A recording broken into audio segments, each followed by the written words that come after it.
Alléluia. Prions, Père, nous te remercions pour le privilège que nous avons aujourd'hui. Merci pour ta parole qui agit dans nos cœurs et nos vies. Parle-nous, nous te le demandons. Nous te remercions pour la bénédiction d'être ici.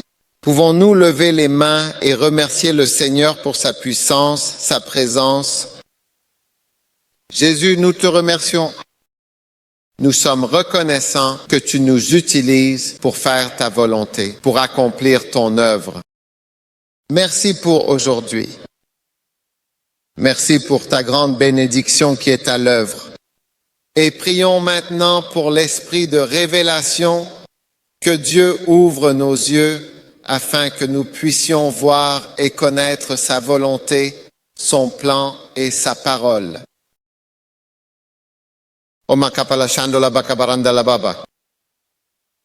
Merci Seigneur, merci Seigneur, merci Seigneur, merci Seigneur, merci Père M.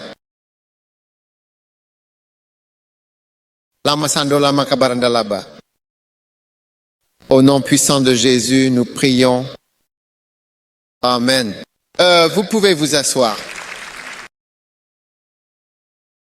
Eh bien, je veux sincèrement remercier le pasteur David Samral de tout cœur de m'avoir invité à nouveau jusqu'ici à Manille pour être avec vous pour cette opportunité incroyable. Je suis vraiment très heureux d'être ici avec vous tous et je crois que j'ai quelques sessions ici cette semaine. Et je me demande combien parmi nous ici sont effectivement pasteurs dévoués, pasteurs magnifiques, merveilleux. Donc, je veux partager avec vous en ce moment des choses qui concernent les pasteurs, même lors des sessions du soir. Tout cela concerne le ministère. Donc, c'est un moment pour le ministère.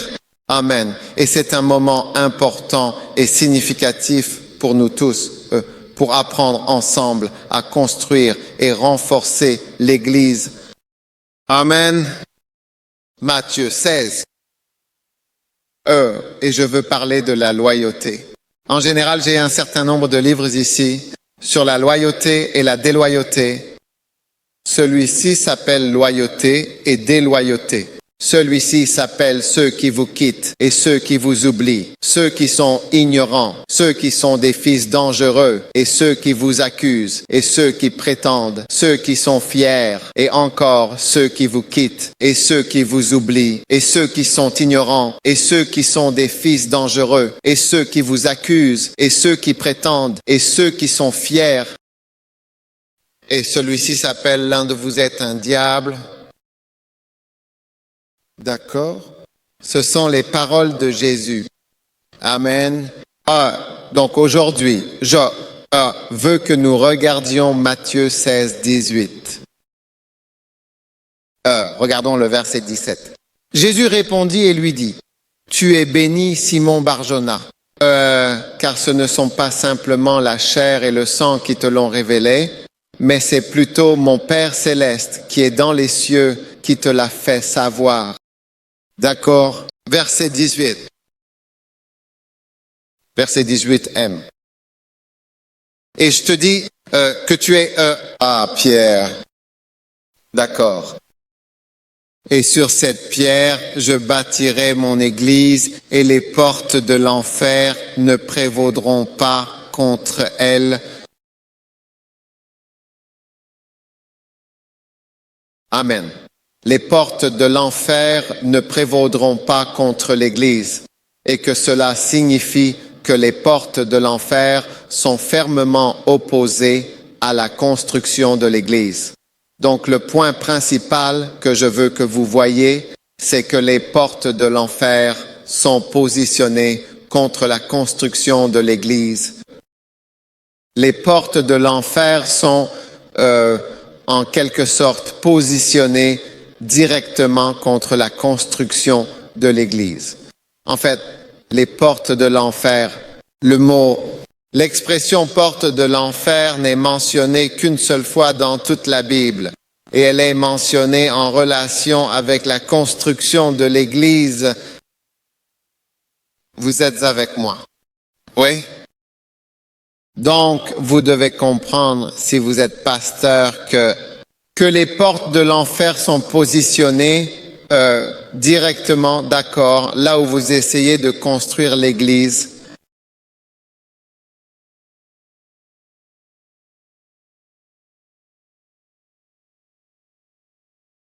C'est pourquoi la construction de l'Église est peut-être l'activité la plus compliquée et difficile à laquelle vous puissiez vous engager.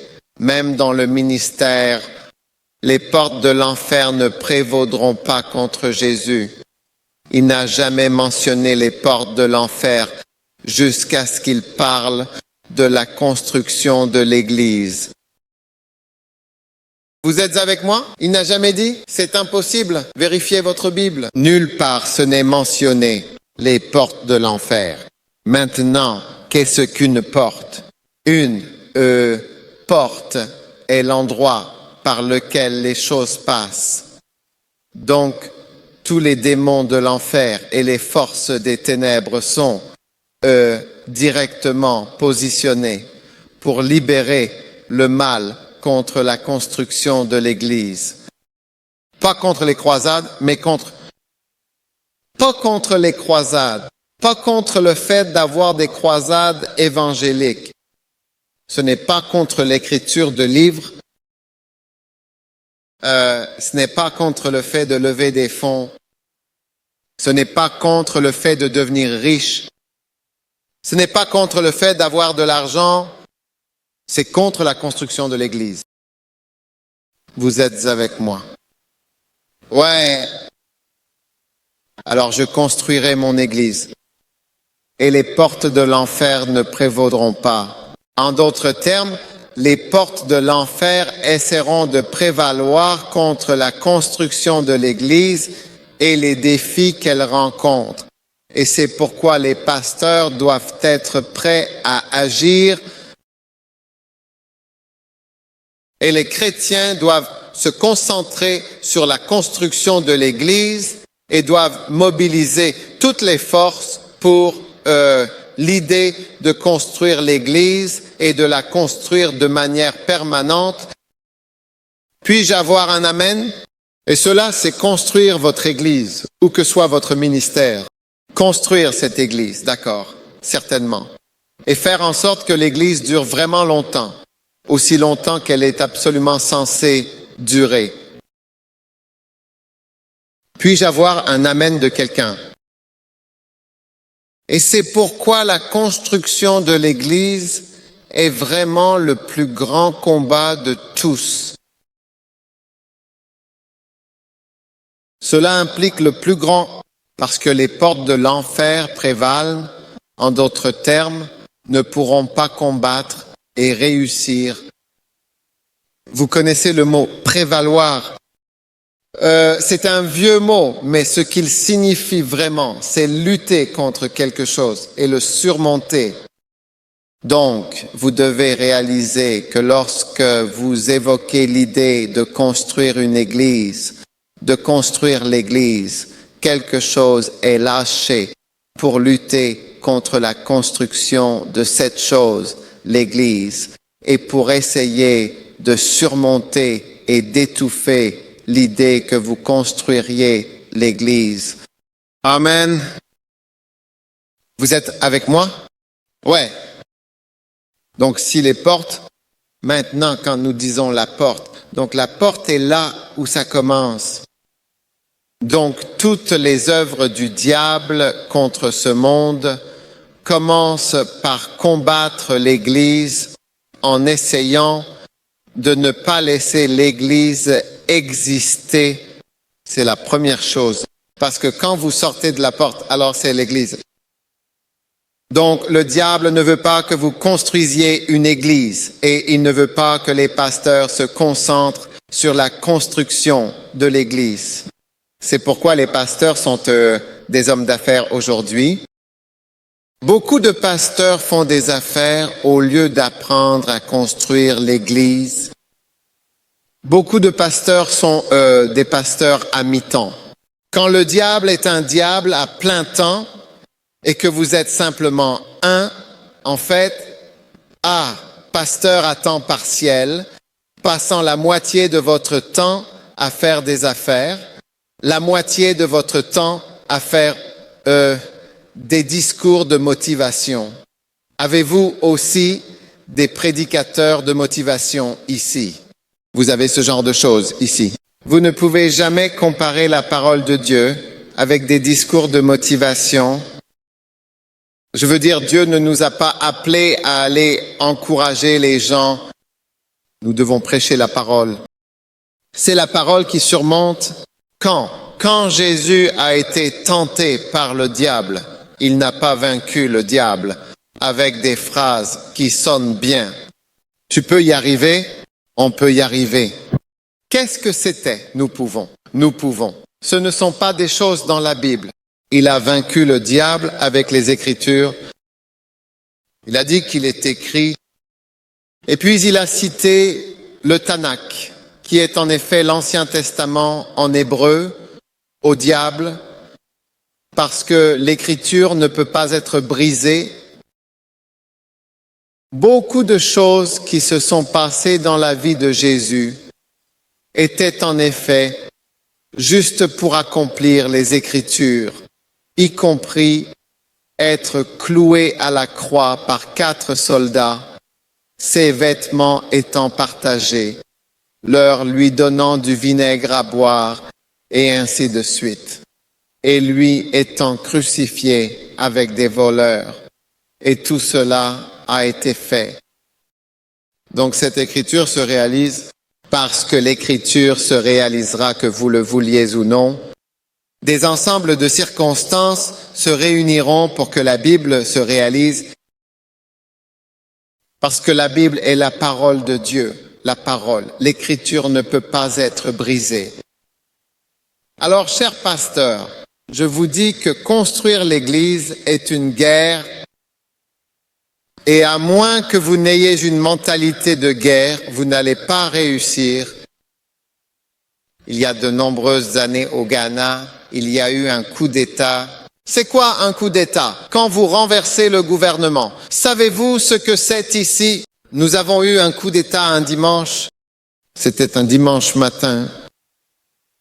Et ce qui s'est passé, c'est que je n'étais pas vraiment un membre d'une église quelconque, mais j'appartenais à un groupe de chants chrétiens et nous faisions un enregistrement ce matin-là. Donc, j'étais censé aller à la télévision. Nous n'avions qu'une seule station de télévision dans tout le pays. Elle diffusait dans tout le pays.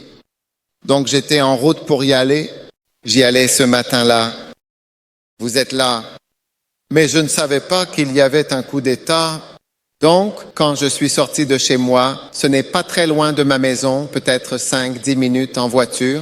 Quand je suis sorti de chez moi, les rues semblaient un peu calmes. Mais je me suis dit, eh bien, c'est dimanche. Puis, j'ai conduit sur la route, j'ai tourné à droite et j'ai continué jusqu'à ce que j'arrive à ce que nous appelons un rond-point. Et là, pour la première fois, je pouvais voir la route tout droit. Pas de voiture en vue. Puis j'ai entendu un bruit comme de l'artillerie.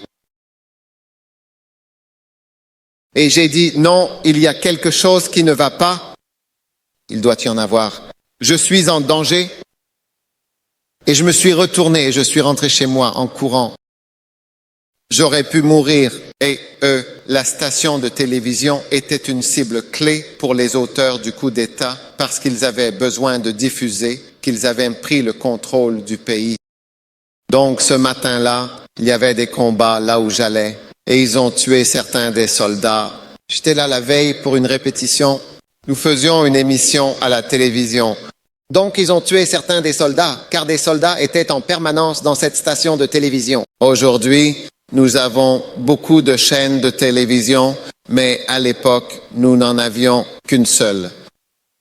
Et c'est là que j'allais joyeusement et librement, parce que j'étais un civil en temps de guerre. Je pensais qu'il y avait la paix.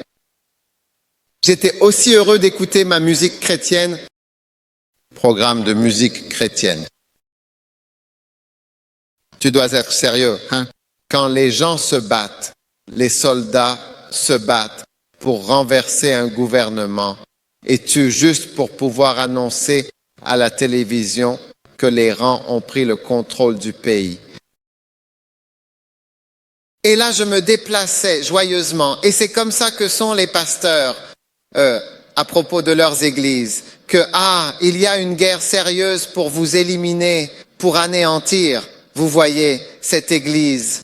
Laissez-moi vous dire, si vous deviez rencontrer le diable et avoir une conversation avec lui, ou même le voir discuter de ce qu'il prévoit de faire pour s'en sortir, vous seriez choqués. Ce n'est pas l'idée. Son but pour cette Église n'est pas peut-être de l'empêcher de grandir. Non, ce n'est pas son but. Son but n'est pas de la rendre moins influente. Pas du tout. Ce n'est pas le but du diable. Son but n'est pas de réduire les finances de cette Église. Ce n'est pas du tout le but du diable. Le but, combien veulent connaître le but? Je veux vous dire le but si vous voulez connaître le but. Levez la main si vous voulez connaître le but. Son but est d'anéantir cette Église jusqu'à ce qu'elle ne soit plus du tout trouvée. Son but est d'anéantir votre Église, vous et votre Église. La Bible dit qu'il était un meurtrier depuis le commencement. En d'autres termes, son appel original est d'être un meurtrier. Et son but est, en effet, de vous éliminer totalement du ministère pour qu'il n'y ait plus d'église. Vous voyez, c'est pourquoi de nombreux pasteurs sont surpris parfois quand ils finissent en prison, quand ils finissent divorcés, quand ils finissent morts, quand ils finissent... L'autre jour, j'ai vu un pasteur d'une grande église vendre des frites. Oui, il faisait des frites. C'était son travail, pas qu'il en soit le propriétaire. C'est lui qui fait les frites. Je parle de quelqu'un dont l'Église, chaque homme de Dieu, vous savez, de bon quai à n'importe qui, a assisté à son Église.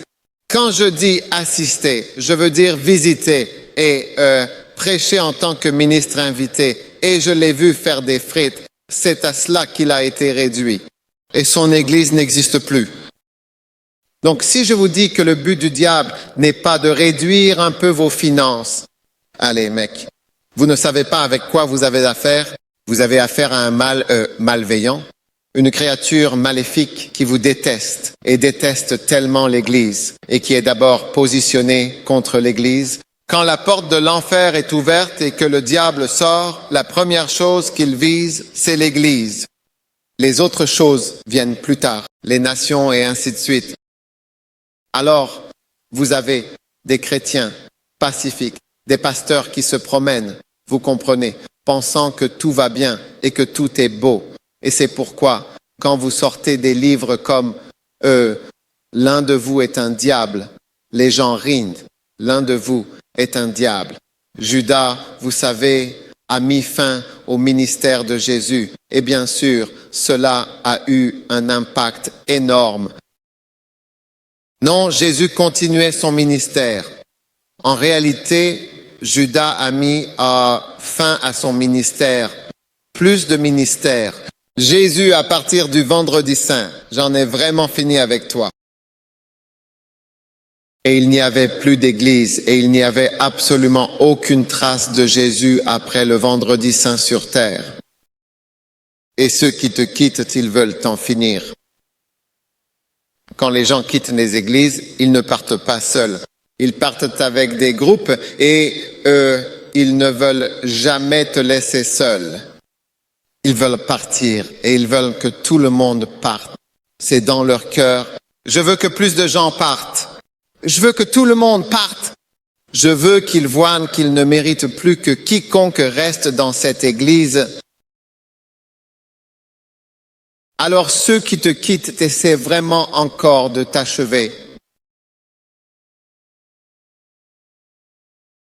Ceux qui sont fiers. Chaque péché et chaque mal ont en réalité un dénominateur commun, et c'est l'orgueil. Écoute, tu ne trouveras jamais un péché sans orgueil. Tu ne trouves jamais le mal sans orgueil. Pourquoi? Parce que l'original, bonjour pasteur, c'est le pasteur endormi. Réveillez-le. Si tu veux dormir, va derrière. S'il vous plaît, ne dormez pas devant moi. S'il vous plaît, je n'accepte pas que les gens dorment devant moi. D'accord. Parce que tu me dis que je prêche trop longtemps. Amen. Il n'y a pas de péché sans orgueil. Pourquoi? Parce que le péché originel dans cet univers était l'orgueil. Et Lucifer, pas Adam. Adam et Ève sont venus plus tard. Le premier pécheur était Lucifer. Il dit, jusqu'à ce que l'iniquité soit trouvée en toi. La première chose est l'orgueil. Donc, la grandeur étant vraiment grande, trop grande, je ne vois pas pourquoi tu devrais vraiment me parler. Tu ne peux pas me dire quoi faire. Tu ne peux pas venir de ton pays et me dire quoi faire. Tu ne peux pas me dire de ne pas dormir à l'église. Je peux et je le ferai. Oui. Tu n'as pas toujours raison. Un pasteur m'a dit, tu n'as pas toujours raison. Ouais, salut. Il devenait un grand rebelle. Et ce furent ses mots. Il dit, tu n'as pas toujours raison.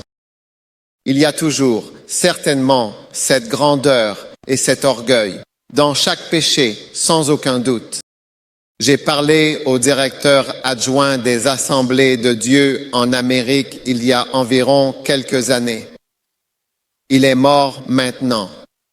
Et il m'a dit que j'avais examiné environ 1500 cas de pasteurs puissants qui étaient tombés dans la difficulté. Et puis il m'a demandé, il ne m'a pas demandé. Il a dit qu'il y avait une chose commune chez chacun des 1500 pasteurs assemblés de Dieu qui étaient tombés dans la difficulté, où il a été mis sur le comité disciplinaire. Et je me disais, il va dire que l'immoralité est le dénominateur commun. Mais non, il a dit que le dénominateur commun chez chaque pasteur qui avait un problème, le dénominateur commun était évidemment l'orgueil. Chacun de ces 500 pasteurs sur lesquels il a siégé en tant que membre du comité disciplinaire, c'était l'orgueil. L'orgueil. L'orgueil empêchera votre Église de grandir. L'orgueil fera de vous un mauvais leader. L'orgueil vous rendra trop grand pour lire, trop grand pour apprendre, trop grand pour découvrir quelque chose de nouveau, trop grand pour continuer à être jeune et servir le Seigneur avec joie, trop grand pour étudier et écouter la prédication, trop grand pour apprendre de quelqu'un qui est différent de vous, trop grand pour être vraiment utile à Dieu, pour entrer dans chaque nouveau domaine du ministère.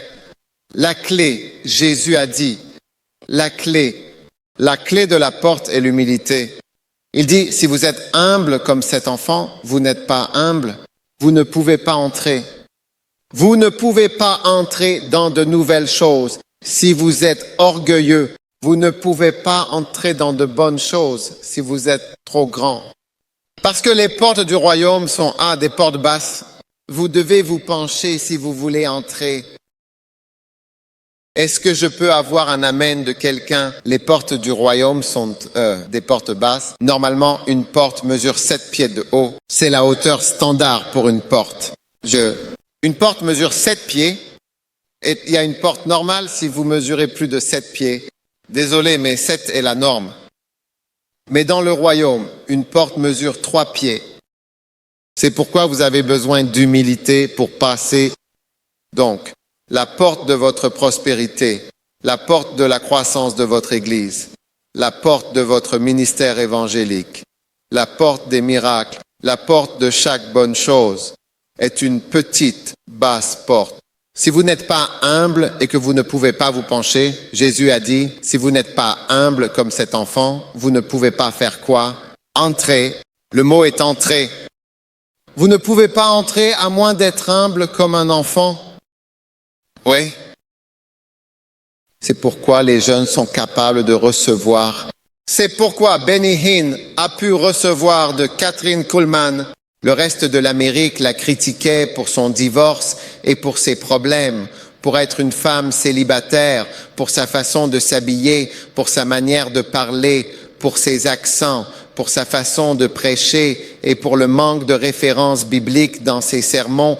Mais Benny Hinn était un jeune enfant et il était rempli, bien sûr, de l'humilité naturelle qu'un enfant aurait et il pouvait recevoir d'elle. Pendant que le reste des Américains se moquaient d'elle avec son puissant ministère de guérison, ils se moquaient d'elle parce qu'elle était une femme. Ouais, c'est ce qui se passe. Si vous n'êtes pas petit, vous ne pouvez pas recevoir. Ouais, vous ne pouvez pas recevoir. Vous critiquez, vous ne faites que critiquer. Si vous n'êtes pas humble, vous ne pouvez pas recevoir. De la part du pasteur David Samra, vous ne faites que critiquer. Vous dites, oh, c'est américain, ceci, cela, cela. Tu as tellement de choses à dire. Vous devriez les entendre parler. Vous devriez entendre les gens parler en privé. Vous serez étonné de la façon dont les gens parlent. Et en ta présence, ils ont l'air de t'aimer. Mais hors de ta présence, tu serais surpris des choses que les gens disent.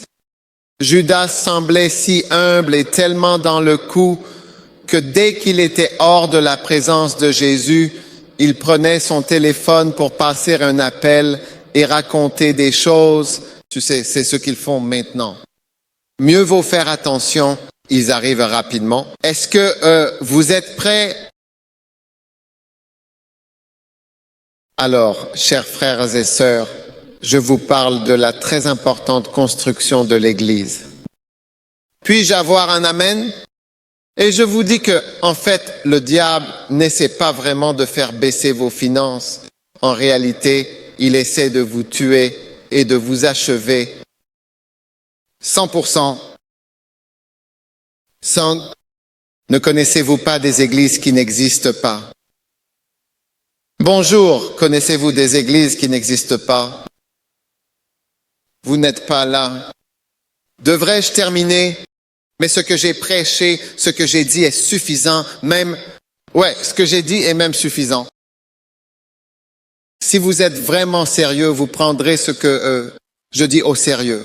Tous ceux ici qui se disent pasteurs, laissons-nous, levons-nous avec courage et la détermination de nous battre. Le travail de l'Église, c'est se battre. Ce n'est pas simplement de l'amitié, et je veux dire, essayez d'être gentil. Il s'agit de se battre pour laisser cette Église et laisser l'Église continuer. Maintenant, aujourd'hui, pour les quelques minutes qu'il me reste, je veux que nous...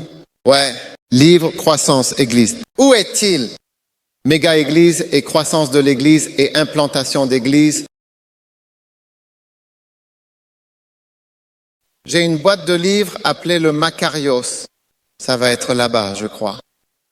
Vous voyez, c'est pourquoi les pasteurs ne lisent pas des livres comme celui-ci, la méga église. Pourquoi les portes de l'enfer sont contre de tels livres? Les pasteurs liront comment devenir millionnaire en approfondissant chaque aspect, comment avoir l'abondance pour mieux comprendre et appliquer ces principes et comment avoir une vie heureuse. Comment faire votre premier million? Où apprends-tu de telles choses? Ce n'est pas ce dont vous avez besoin. Vous devez être comme Jésus et suivre la vision de Jésus-Christ. Je bâtirai mon église. Il n'a jamais changé cette vision. Peu importe quoi. Qui dit quoi? Il n'a pas changé sa vision. Il construit son église. C'est sur l'église, sérieusement.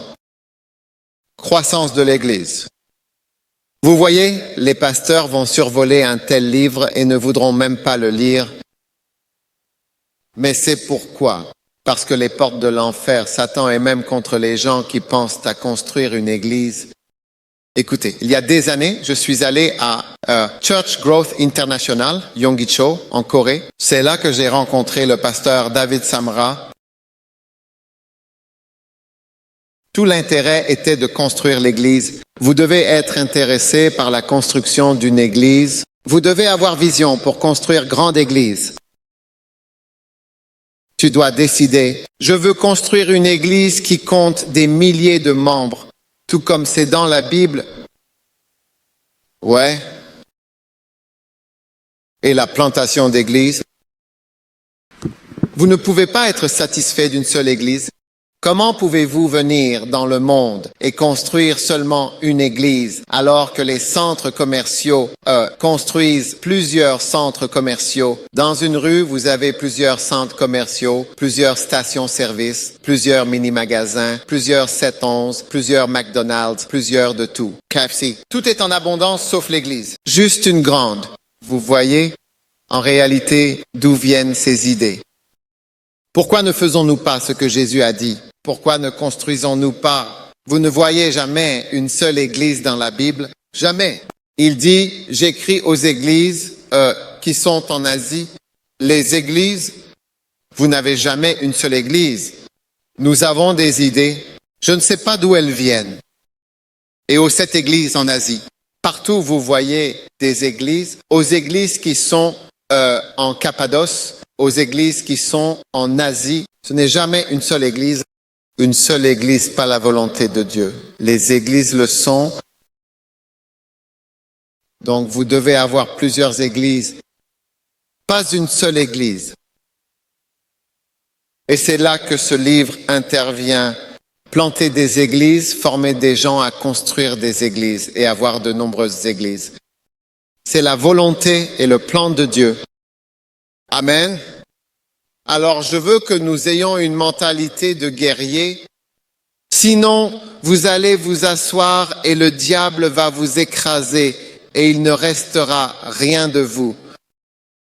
Maintenant, à ce moment-là, regardons rapidement ceux qui vous quittent. Les gens qui quittent les églises. Vous savez, l'une des choses que nous devons faire est de surmonter le départ des gens des églises. Maintenant, si tout le monde qui a déjà été dans cette église, qui est un lieu de culte important et central pour notre communauté, devait être ici aujourd'hui, nous échouerions à accueillir tout le monde. Je ne sais pas où les gens vont se lever dans la rue, partout le dimanche, car l'espace est limité et la foule serait immense. Il y a des milliers et des milliers et des milliers de personnes qui, à un moment ou à un autre, ont appelé cette église leur église et ont quitté l'église. Donc, nous devons combattre cet esprit en tant qu'église, en tant que communauté unie, solidaire et ensemble. Et votre église aurait eu plus de membres, plus si vous aviez pu retenir les membres ou combattre ceux qui vous quittent.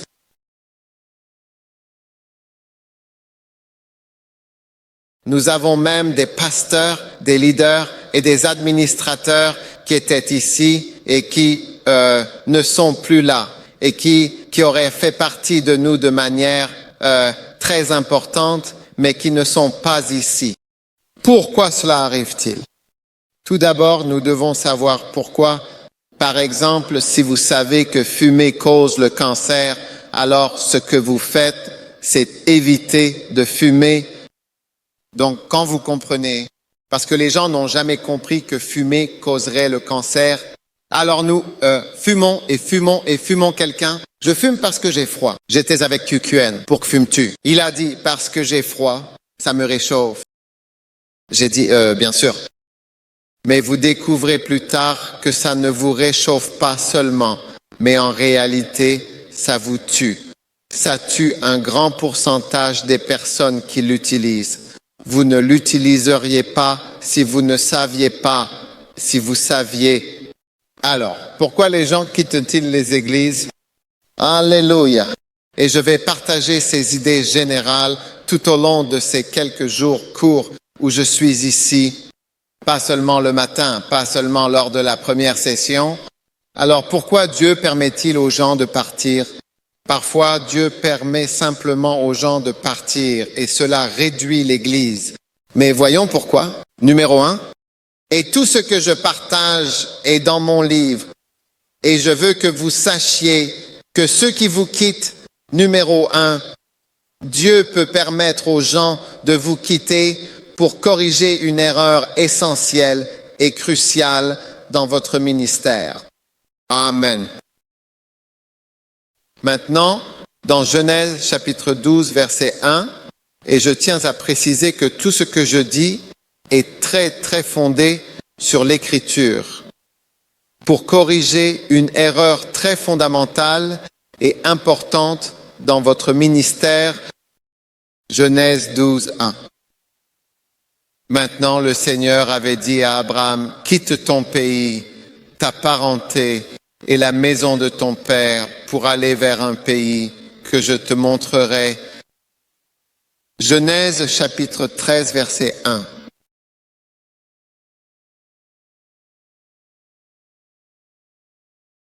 Genèse, passons maintenant à la Genèse. Et Abraham sortit d'Égypte, lui et sa femme, ainsi que tous ses biens, son bétail et tout ce qu'il possédait. D'accord. Et tout ce qu'il avait précisément. Alléluia. Et tout ce qu'il avait, tous les biens qu'il possédait, et Lot, ainsi que Lot, avec lui, en direction du sud. Amen. Maintenant, l'une des raisons pour lesquelles les gens doivent en fait vous quitter est pour que vous puissiez fondamentalement corriger une erreur qui est essentiellement fondamentale dans votre ministère. Qu'est-ce que je veux dire par une erreur fondamentale? Dieu a appelé Abraham et Dieu a appelé Abraham seul. Ainsi, Amen. Ésaïe 51, regardons le verset 1.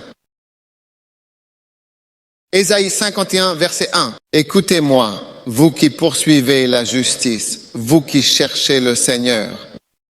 Regardez le rocher d'où vous avez été taillé et le fond de la fosse d'où vous avez été extrait.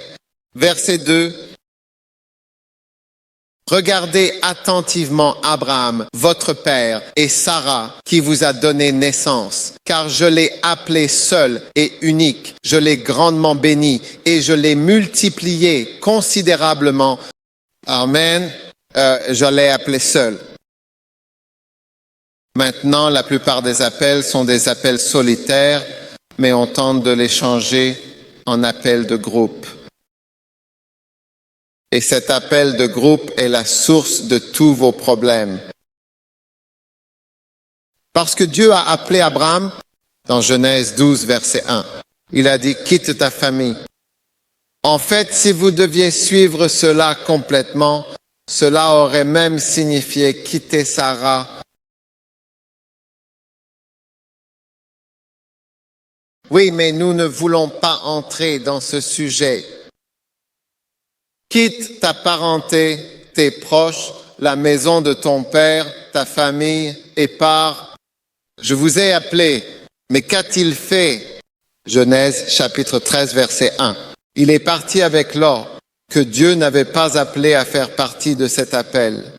D'accord? Il est parti avec sa femme. D'accord?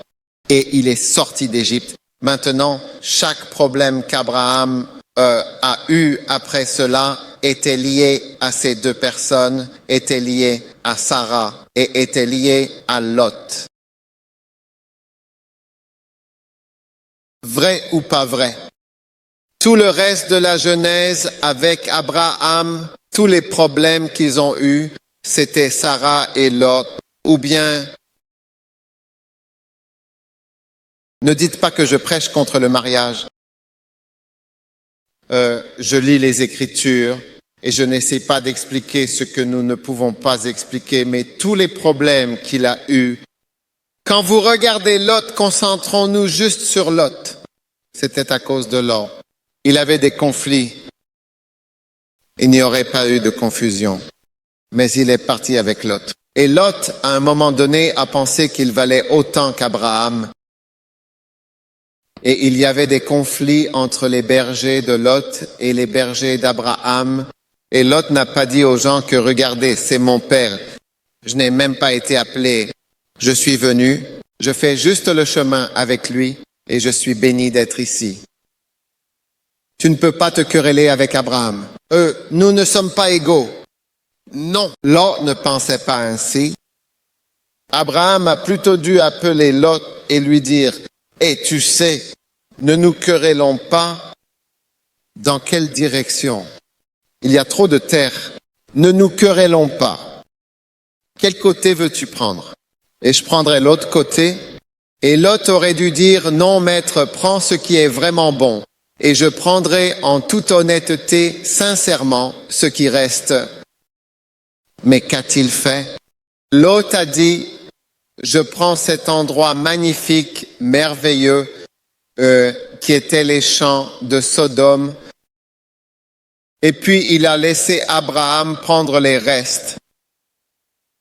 Tu es avec moi. Donc maintenant, Abraham s'est retrouvé avec les restes au lieu d'avoir un grand champ pour son ministère.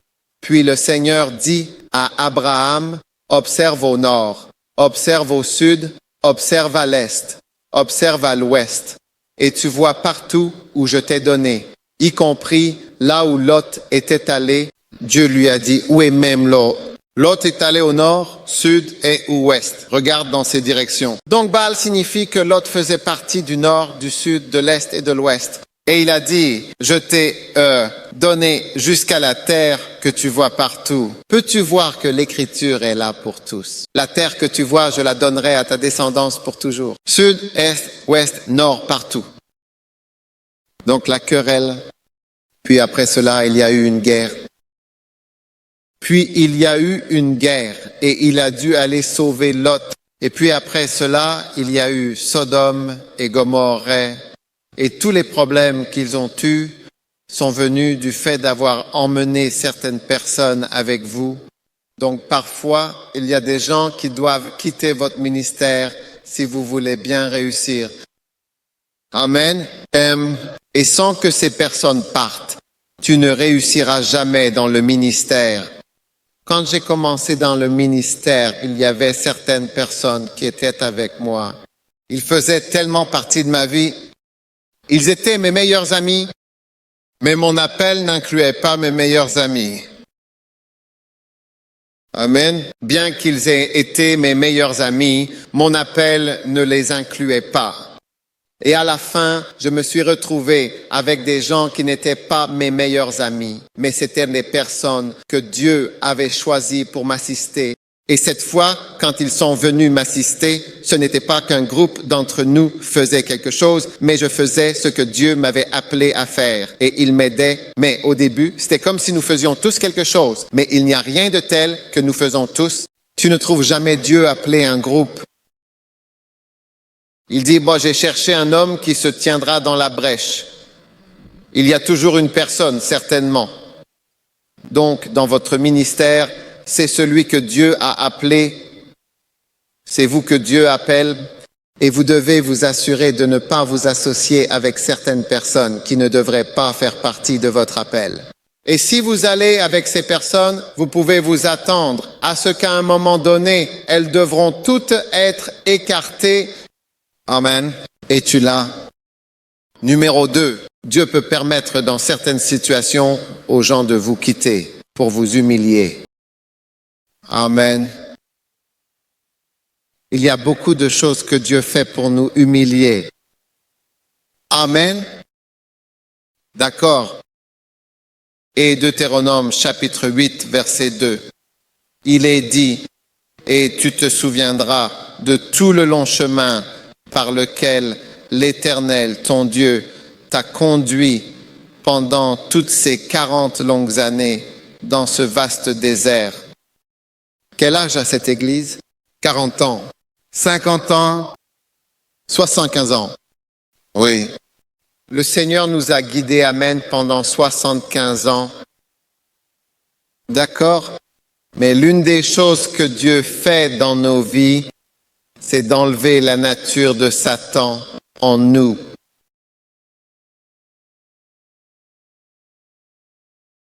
Pour expurger la nature de Satan. Parce que la semence de Satan est en nous. Oui, cette semence nous rend fiers. Parce qu'une fois qu'Adam a obéi à Satan, il est tombé sous quelque chose. La parole du diable est entrée en Adam. Cette parole, cette semence, la parole est une semence. Et cette semence est entrée en Adam et s'est transmise, la Bible dit. Et le péché s'est transmis à tous les hommes. C'est pourquoi tu ne le fais pas. Personne n'a besoin de t'apprendre à mentir. Personne ne s'assiera pour te donner une leçon sur avoir des relations sexuelles avec quelqu'un avec qui tu n'es pas marié. Tu sauras comment tout faire. Et t'es un menteur sans même essayer. La Bible dit que même lorsque Dieu se décrit lui-même, il dit « Dieu n'est pas un homme ». Dieu n'est pas un homme pour qu'il doive quoi? Mentir. C'est comme si la caractéristique la plus commune et normale des êtres humains était de mentir. Dieu n'est pas un homme pour qu'il mente. Mentir, c'est être humain. Quand tu vois un homme, tu vois un menteur. Miséricorde, tu es avec moi. Est-ce que vous êtes intéressé par ce dont je parle? Es-tu sûr? Tu as l'air très calme. As-tu faim?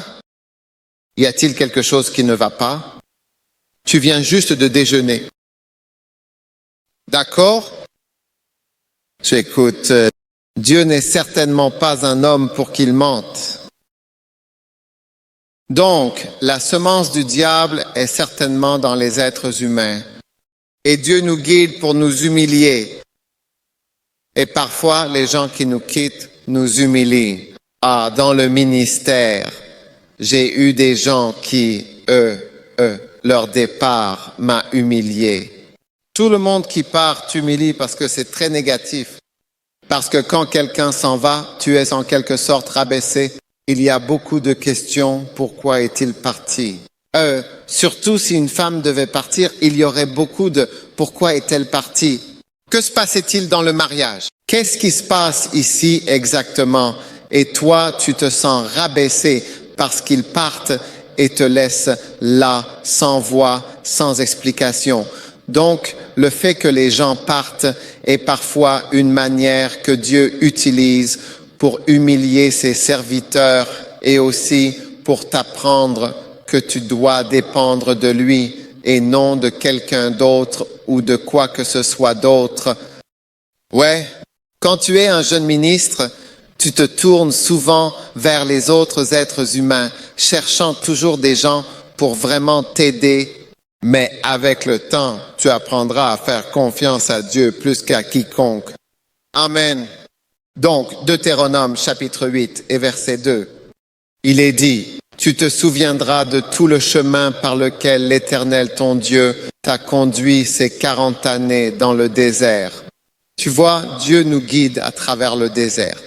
Première épître aux Corinthiens 10 nous dit que ces choses nous arrivent pour servir d'exemple. Ce sont tous des exemples d'humilité, des exemples de ce que Dieu a fait aux Israélites.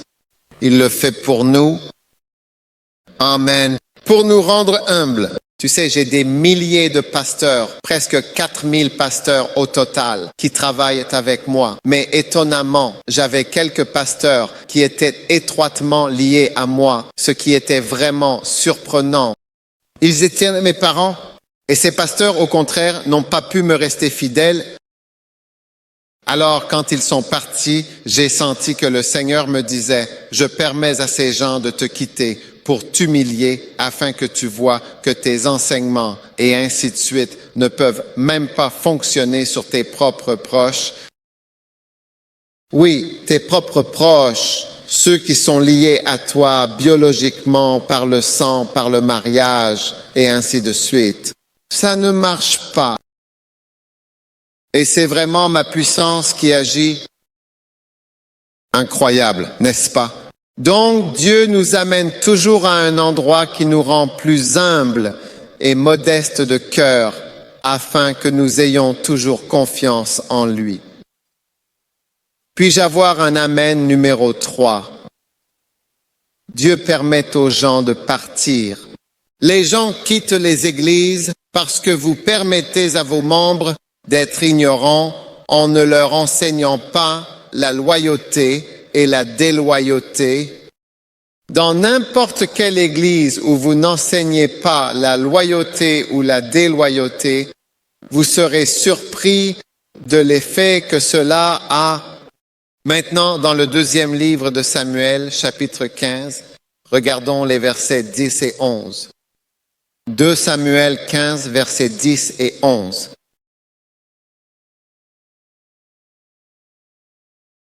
Et 2e livre de Samuel, pas 1er livre de Samuel. Oui, mais Absalom envoya des espions dans toutes les tribus d'Israël, disant: dès que vous entendrez le son de la trompette, vous direz: Absalom règne. Absalom n'était pas le roi. Il faisait un coup d'État.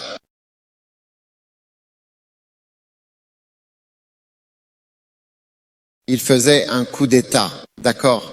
Alors il dit: dès que vous entendrez le son de la trompette, vous direz: Absalom règne à Hébron, verset 11.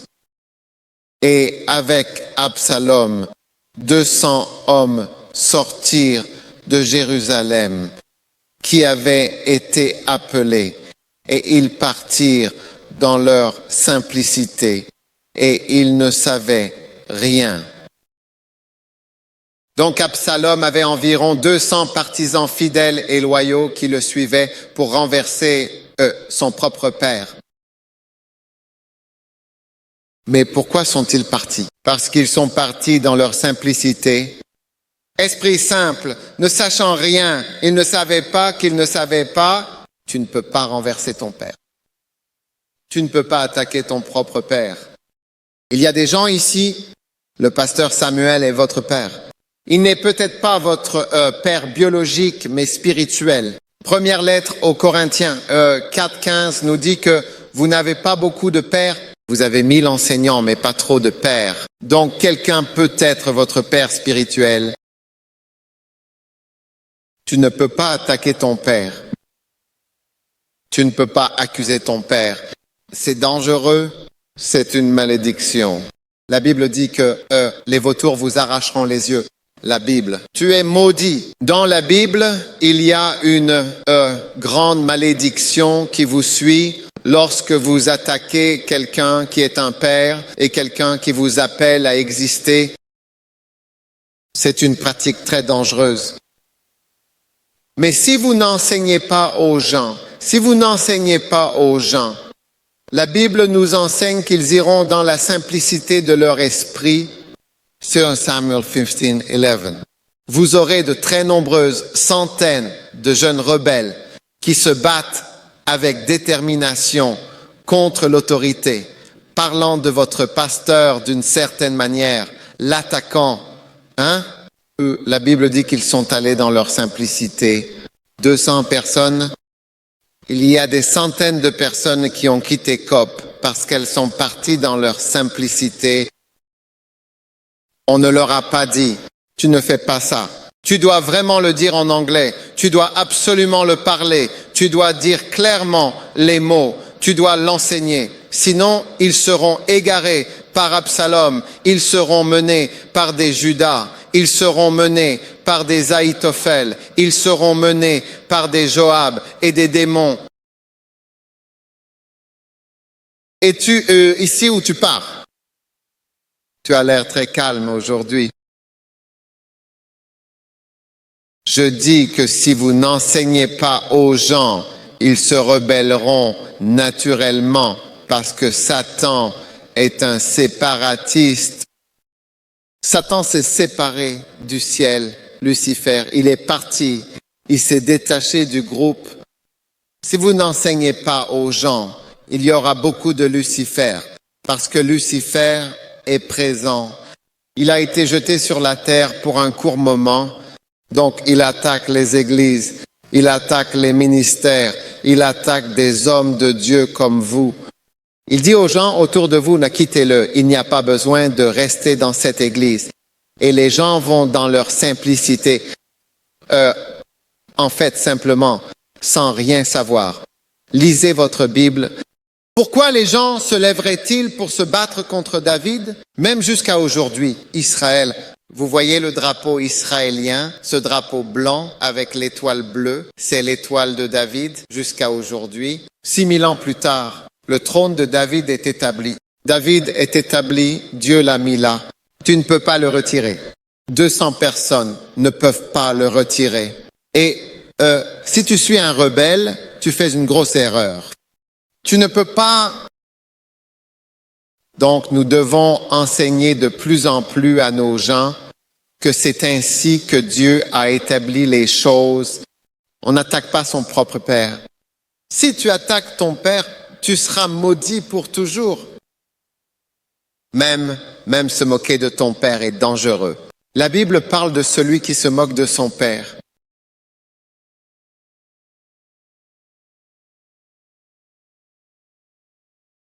Se moquer, peut-être, celui qui se moque peut-être de son père.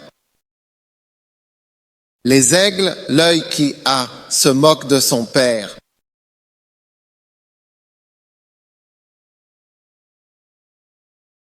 L'œil qui se moque de son père et qui se moque encore. Tu as des gens que tu connais. Le pasteur Samuel est votre pasteur. Tu parles de lui chez toi et tu parles de lui d'une manière qui n'est pas moqueuse. D'abord le ton, puis la voix et ensuite les mots. Maintenant, tu l'appelles un Américain. Mais quand il officiait ton mariage ou quand il faisait des choses pour toi, tu ne le voyais pas comme un Américain. Maintenant, c'est un Américain. Comment a-t-il soudain changé de nationalité? Je te pose des questions en anglais. Quand il te bénissait, il n'était pas un Américain. Maintenant, c'est un Américain. Et tu vois, tu utilises le mot américain de manière péjorative.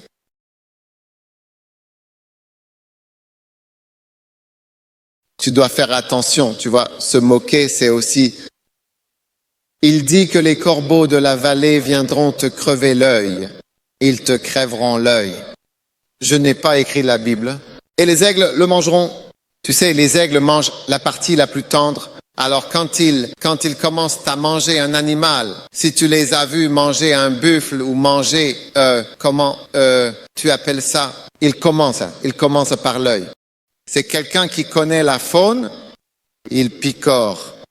Il commence parce que cet endroit est dur, la tête est dure. Alors il mange l'œil.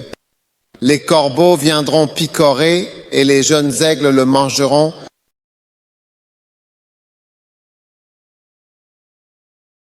Alors tu dois faire attention à ceux qui se moquent et essaient de rabaisser, de dénigrer, d'insulter et de lancer des insinuations et des calomnies sur le serviteur de Dieu et essaient de les rabaisser. Tu sais, et parfois tu découvres que les gens se comportent d'une certaine manière parce qu'ils n'ont pas appris à se taire quand il s'agit de ton père. Pour faire quoi? Se taire quand il s'agit de ton père. C'est pourquoi les gens ne se lèvent pas. Tu vois, un jour, un de mes pasteurs a acheté des poussins d'un jour. Tu sais ce que c'est qu'un poussin d'un jour? Pour faire une ferme de poulets? Ouais, ça me rappelle le ministère de certaines personnes. Il n'avait pas d'argent, alors il a mis tout son argent pour acheter ces poussins d'un jour, je ne sais pas combien. Alors il les nourrissait tous les jours et il mangeait. Les poussins mangeaient pendant 2 semaines. Ils mangeaient pendant 3 semaines, 4 semaines, 5 semaines. Il m'a dit qu'après 6 semaines, les poussins d'un jour étaient petits. Ils avaient mangé toute la nourriture, mais c'était de petits poussins. Ils n'ont jamais grandi. 3 mois, ils étaient petits comme ça. C'est comme ça que sont les ministères de certaines personnes. Ça ne grandit jamais. Même toi, comme personne, tu ne te développes car une malédiction agit. Tu lis la parole, tu écoutes des messages, tu seras oint et prie pour toi, mais tu es comme un poussin d'un jour. Après des mois à recevoir, tu ne te développes jamais parce qu'une fois que tu déshonores ton père, une malédiction est à l'œuvre. Oui, ça fonctionne à fond. Et toi, tu ne deviens jamais quelque chose de grand? Je n'ai jamais vu un grand homme de Dieu qui n'honore ni mentionne pas d'autres hommes de Dieu. Je n'en ai pas encore vu un seul. Et tout comme tu ne mentionnes le nom de personne, personne ne mentionnera jamais ton nom. Et tu ne seras jamais honoré, car tu ne fais jamais d'offrande non plus. Personne ne te fera jamais d'offrande. N'as-tu pas remarqué que personne ne te donne jamais rien? Tu es silencieuse aujourd'hui? Je ne sais pas si tu es en colère à cause de ma prédication. Ouais. Tu dois faire attention à ne pas te moquer de ton père. Faites attention, vous regardez les pasteurs. Ce sont des poussins d'un jour qui ne grandissent pas. Le frère m'a dit qu'après 3 semaines à dépenser tout l'argent pour les nourrir, pendant des mois, ils étaient des bébés.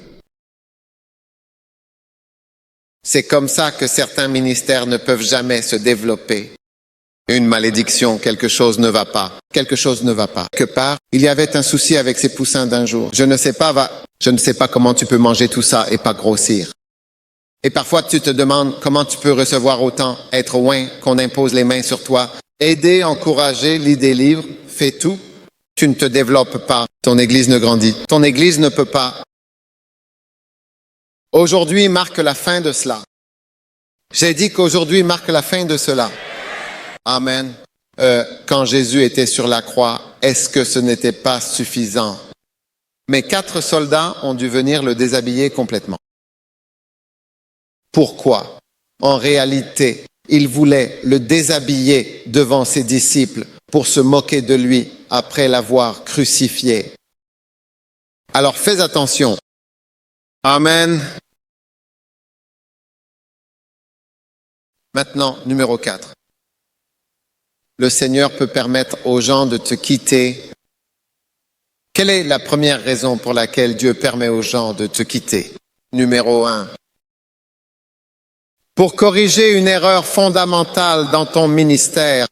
Numéro 2, pour t'humilier. Numéro 3, parce que tu n'enseignes pas à ce sujet et les gens sont très souvent simples d'esprit. Amen. Ils sont simples d'esprit. Numéro 4, parce que tu dédaignes tes collègues ministres à cause de cela. Parfois, quand les églises ne fonctionnent pas, tu es content et tu attends les mauvaises nouvelles. Et j'ai entendu dire que tout est fini là-bas. J'entends que plus personne ne va à l'église. Proverbe, chapitre 17, verset 5. La Bible dit que celui qui se réjouit des calamités ne restera pas impuni. Tu ne dois pas te réjouir quand il y a une calamité dans l'église de ton ami. Amen. Donc, tu ne dois pas te réjouir quand il y a une calamité dans le ministère de Benny Hinn ou de Reinhard Gonke ou dans le ministère de qui que ce soit. Une fois que tu es heureux face aux calamités, tu devrais plutôt être triste et avoir le cœur brisé. Tu dois trouver cela difficile à écouter, car ta joie face à la chute apparente de ton propre frère ne peut rien révéler de bon sur toi. Il y a quelque chose qui ne va pas chez toi. Quiconque est heureux d'apprendre que son propre frère ou sa propre sœur est mort, il y a quelque chose qui ne va pas chez toi. Si tu entends que mon frère est mort, dis « Ah, merci Dieu ». Gloire à Dieu. Dieu est en mouvement. Cela montre qu'il y a quelque chose qui ne va pas chez toi. Donc, quand tu vois ton propre collègue pasteur d'église en difficulté, la Bible dit dans Proverbe 17, 5, « Celui qui se réjouit des calamités ne restera pas impuni. » Tu n'as pas le droit d'être heureux de l'effondrement des églises, des pasteurs et des autres ministères. Peu importe ce qu'ils sont, ce n'est pas une bonne chose.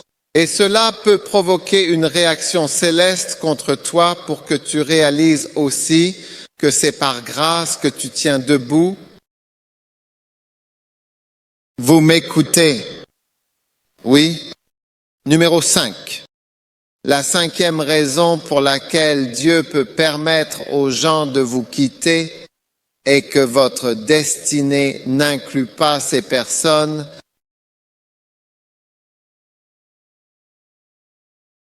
Oui. Première, Épître de Jean, chapitre 2, verset 18.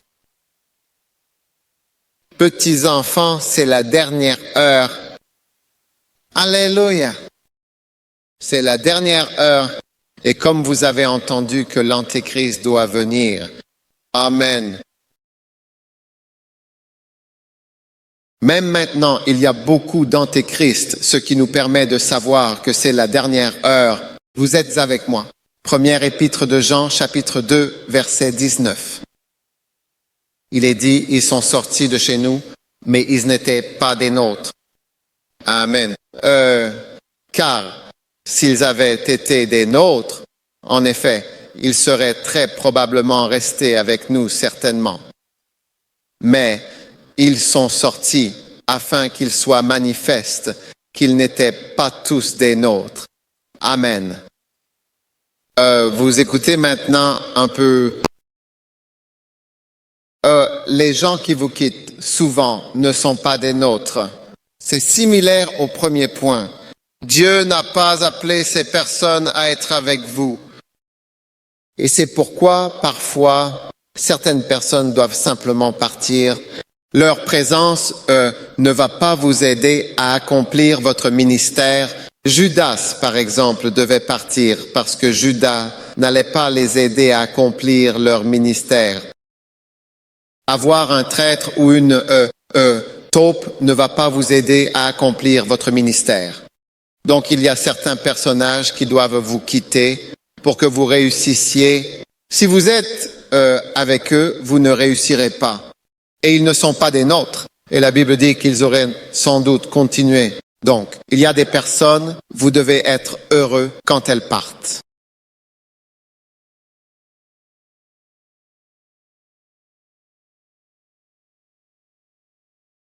Wow! Vous savez, il y a de nombreuses années, j'avais une dame dans mon église. Elle était une personne très importante pour moi. Je vais terminer dans quelques minutes, d'ailleurs. Alors détendez-vous. Elle était très importante pour moi dans le ministère et tout ça. Et un jour, elle a décidé de partir. Alors, elle a dit, quand elle est partie, vous savez, je lui demandais, c'est une personne plus âgée. Elle était très gentille avec moi. Elle a dit, il vaut mieux que je parte. J'ai dit, pourquoi? Elle a dit, je vais gâcher l'église. Maintenant, il n'y avait personne qui pouvait critiquer comme cette dame, qui pouvait parler et rallier un groupe autour d'elle, comme cette dame. Oh, oui. Et elle a dit, il vaut mieux que je vive, je vais gâcher l'église. Je me connais? Ouais. Donc, il y a certaines personnes. Vous pouvez être triste, mais c'est bien qu'ils soient partis. Ils ne sont pas censés faire partie, et c'est une bénédiction. Je me souviens toujours de ces derniers mots en partant. Mieux. Et parfois, tu ne le feras jamais. Tu ne peux pas vraiment t'élever en présence de quelqu'un qui ne croit pas en toi. Oui? Amen. Il y a quelque temps, je prêchais et il critiquait mes sermons. Quand j'ai commencé l'église, il critiquait toujours mes sermons Ils disaient que je ne savais pas prêcher. Numéro 1, numéro 2, je n'étais pas appelé, Dieu ne m'a pas appelé, je me traitais moi-même. 3, ils disaient pas assez de versets bibliques. 4, ils disaient trop de versets bibliques. 5, je marche partout. 6, je suis immobile. 7, je n'ai pas assez de blagues. Numéro 8, j'ai trop de blagues. Je ne savais vraiment plus quoi faire et j'ai pris très peur. Le samedi, avant de venir prêcher, je tremblais. Ma bouche devenait très sèche et le micro tremblait. C'était comme si j'avais la maladie de Parkinson. J'avais des tremblements neurologiques. Je ne pouvais jamais me souvenir. Non. Un jour, je suis venu à l'église. Je pense que j'étais très nerveux et j'ai laissé mes notes à la maison. Et c'était une crise et c'était presque l'heure de prêcher. Mais je leur ai dit, écoutez, il n'y a pas moyen que je puisse me tenir sur cette scène sans mes notes. Alors j'ai pris ma voiture et j'ai conduit tout le chemin jusqu'à chez moi pour aller chercher ces notes. Parce que sans les notes, je suis un homme mort. Parce que mon esprit ne pouvait pas. Quand je vois le visage des gens, alors ma tête se vide.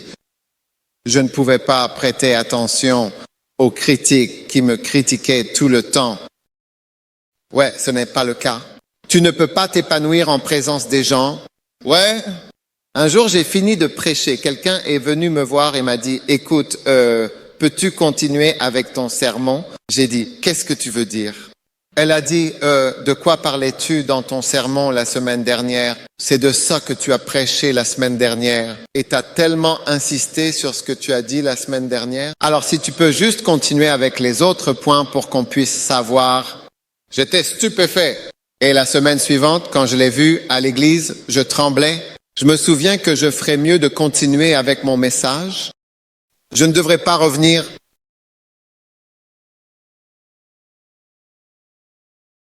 Mais vous voyez, quand vous êtes pasteur, beaucoup de gens qui viennent cette semaine ne sont pas venus la semaine dernière. Donc, tu dois prêcher à ceux qui ne sont pas venus la semaine dernière et puis recommencer. C'est pourquoi je recommençais tout depuis le début. Et ce n'était pas facile. Ce n'est pas facile d'être dans le ministère. Tu as tellement de choses à découvrir. Mais là, il y a des gens avec qui tu ne peux pas bien faire en leur présence. Amen. Numéro 6. Et nous terminons, le Seigneur peut permettre à certaines personnes de te quitter pour que tu comprennes ce que ressent ton Père céleste quand certains de ses enfants le quittent. Amen. Tu te souviens de l'histoire du fils prodigue? Un homme avait 2 fils. Un de ses enfants l'a quitté et à mesure que tu marches avec Dieu, Dieu te fait mûrir pour voir à quoi cela ressemble.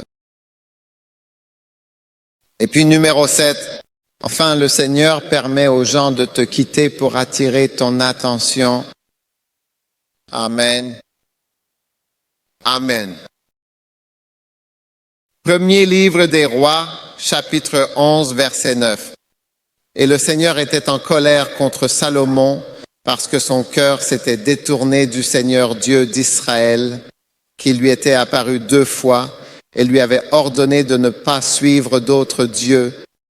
Mais il n'a pas gardé ce que le Seigneur avait commandé. C'est pourquoi le Seigneur dit à Salomon, « Puisque tu as fait cela et que tu n'as pas gardé mon alliance et mes statuts que je t'ai commandés, je vais sûrement arracher le royaume de toi et le donner à tes serviteurs. Amen, je ferai exactement quoi? Je vais en fait arracher le royaume de toi. » Et en réalité, les personnes ont commencé à partir. Il y avait 3 forts rebelles contre Salomon. Il avait un grand royaume stable, mais à partir de ce moment-là, différentes personnes, y compris Jéroboam, qui est devenu le chef des rebelles, ont commencé à partir et de nombreuses fois, Dieu essaie d'attirer ton attention. Quand tu as une église qui n'est pas remplie, Dieu essaie d'attirer ton attention. Quand des gens partent, Dieu essaie d'attirer ton attention. Tout le monde qui m'a déjà quitté a attiré mon attention. Je n'ai jamais eu quelqu'un qui me quitte sans attirer mon attention. Ça m'a toujours réveillé à quelque chose. C'est comme, qu'est-ce que je fais que je ne fais pas bien? Ou qu'est-ce que je pourrais faire mieux? Ou qu'est-ce qui ne va pas chez moi? Oui, il peut y avoir quelque chose qui ne va pas chez la personne, mais qu'est-ce qui ne va pas chez moi? Si tu me demandes et me fais parcourir l'histoire, je peux mentionner plusieurs personnes parce que je me souviens très bien d'elles, surtout des pasteurs.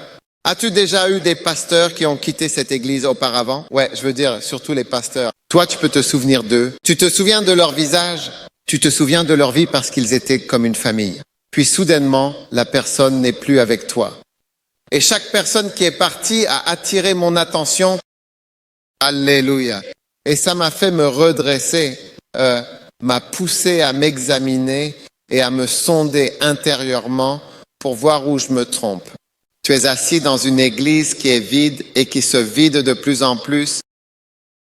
Pourquoi ne laisses-tu pas cela permettre à Dieu de te parler et de te dire qu'il y a quelque chose qui ne va pas? Et je peux te dire une chose qui ne va pas.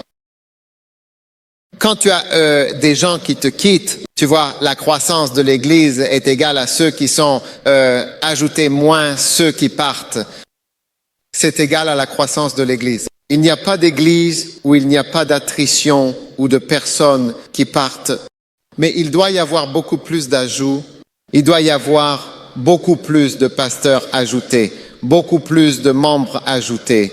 Quand tu additionnes tout cela, ton Église augmentera et ton ministère se développera. Oui, certains partiront, mais le résultat global sera que ça grandit. Tu vois, et la Bible dit, à l'accroissement de son royaume, il n'y aura pas de fin. Son royaume ne diminue pas. Son royaume ne diminue pas, son Église ne diminue pas. Donc, quand ça diminue, il y a quelque chose qui ne va pas. Proverbes 4:8. Regarde ça, Proverbes 4:8. Le chemin des justes est comme la lumière brillante. Si tu es un homme juste marchant dans les voies de Dieu, ta vie est comme la lumière brillante qui brille de plus en plus, pas de moins en moins, ou pas plus ou moins. Certaines personnes disent plus ou moins ou plus et moins. Non, non, non, c'est de plus en plus. Une fois que tu marches dans la volonté de Dieu, c'est toujours de plus en plus brillant, de plus en plus. Et je vois ton ministère aller de plus en plus. J'ai dit que je vois ton ministère aller de plus en plus. Ouais. Pas de plus à moins ou plus ou moins ou parfois moins et parfois plus. Le chemin des justes est comme la lumière brillante qui brille de plus en plus jusqu'au jour parfait. C'est le jour où tu n'es plus sur cette terre, c'est un jour parfait. Le jour de la maturité finale. Ouais. Donc tu dois te voir augmenter, augmenter, augmenter, augmenter, augmenter. Et chaque fois que tu vois, c'est une bataille. Il y a des moments où il y a des revers. Il y a des moments où il y a des choses négatives. Il y a des moments où tu es à terre. Il y a des moments où tu t'es égaré. Il y a des moments où tu peux voir que les choses sont complètement différentes de ce qu'elles devraient être. Mais cela est censé provoquer une révolution dans ta vie. C'est censé provoquer une recherche profonde et une analyse de où tu te tiens vraiment. Une difficulté est de se regarder dans le miroir et de se dire la vérité, qui réalise que vous n'avez pas l'air si bien en miroir. Seulement 2 personnes. Seulement cette personne, personne d'autre. Tout le monde a l'air parfait. D'accord? Quand tu te regardes dans le miroir, tu seras choqué. Oui? Tu seras choqué. Tu te dis, est-ce que c'est vraiment moi qui suis concerné?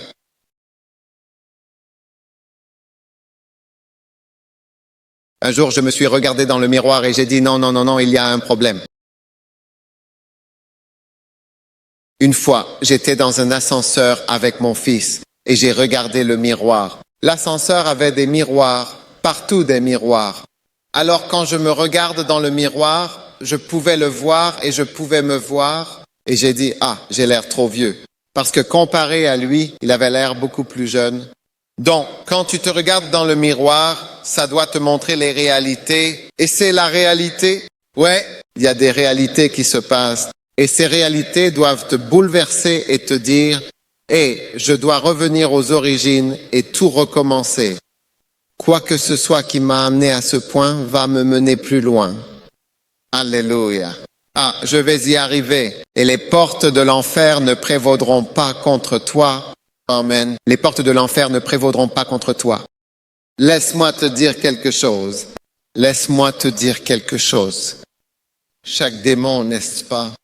Chaque démon a quelque chose qui peut le vaincre. Oui. Quoi que ce soit qui te combat, il y a quelque chose qui peut le vaincre. As-tu entendu parler du lit secrétaire? Le serpentaire.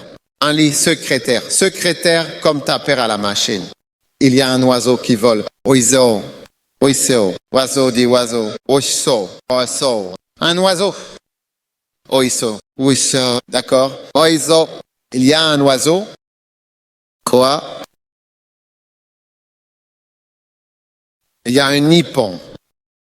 C'est un secrétaire. Secrétaire hippon. Un jour, je regardais un documentaire très intéressant et fascinant sur les serpents. Serpents. Et j'étais de plus en plus effrayé en les regardant parce que j'ai vu ce mamba noir qui peut courir plus vite qu'un homme. Il lève la tête comme ça et se déplace rapidement. Alors que je regardais, je devenais de plus en plus terrifié. Serpents grimpant arboris. Les serpents sont dans l'eau. Les serpents sont dans la rivière, partout. Mes options devenaient de plus en plus limitées. Puis, ils ont montré le lit du secrétaire et ils ont dit au lit du secrétaire, c'est cobra vipère, c'est juste le déjeuner. C'est un encas. Et tu vois le lit, il fait juste comme ça. Il piétine le serpent et le mange. Ce n'est rien. Tu devrais voir quand il te voit. Il marche sur le cobra et l'écrase simplement.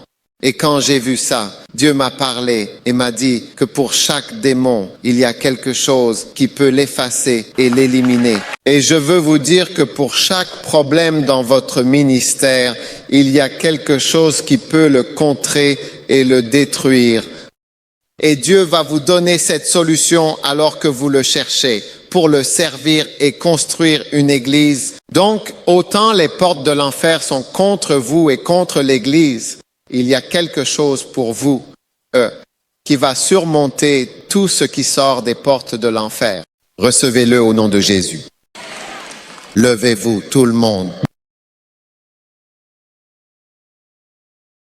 Nous allons continuer. Ceux qui vous quittent ce soir, pour ceux d'entre vous qui sont intéressés, alléluia.